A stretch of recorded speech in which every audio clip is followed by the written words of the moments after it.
இந்த ஸ்டாலின் போய் சேரணும். தன்னுடைய ஆழ்மன விருப்பங்களை, அடிமனசுல இருக்கிற வக்கிரங்கள் எல்லாம் பழனிசாமி இப்ப கூட்டத்துல பேச ஆரம்பிச்சிட்டாரு. பழனிசாமி அவர்களை பிறந்த எல்லாரும் ஒரு நாள் இறக்கத்தான் போறாங்க, மரணம் எல்லாருக்கும் ஏதோ ஒரு நாள் வரத்தான் போகுது. இந்த ஸ்டாலினுக்கும் வரும்.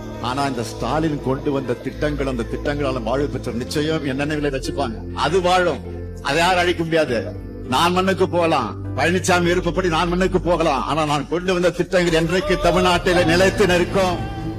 கட்டம் சரியில்லை சொன்னாங்கல்ல, யோகத்தை நம்பி சும்மா இருப்பவன் இந்த ஸ்டாலின், அதிர்ஷ்டம் இல்லை என அழுத்துக் கொள்பவனா இந்த ஸ்டாலின். நான் யோகத்தை நம்புறவன் அல்ல, என்னுடைய உழைப்பை நம்புறவன். தலைவர் கலைஞரிடம் உழைப்பை கற்றுக்கொண்ட மாணவன் நான். அதே போல இப்போ திமுகவில் யாரும் தொடர்ந்து 2 முறை யாரும் முதலமைச்சரானது இல்லையா? போன முறை நீங்க சொன்னதை உடைச்சு நான் முதலமைச்சரான, 2வது முறை இல்லைன்னு சொல்றாங்கல்ல, அதையும் உடைக்கிறேன் பாருங்க. எல்லாத்தையும் உடைச்சு 2021 பெற்றதை விட அதிக தொகுதியில் வென்று ஆட்சிக்கு வருவோம் பாருங்க.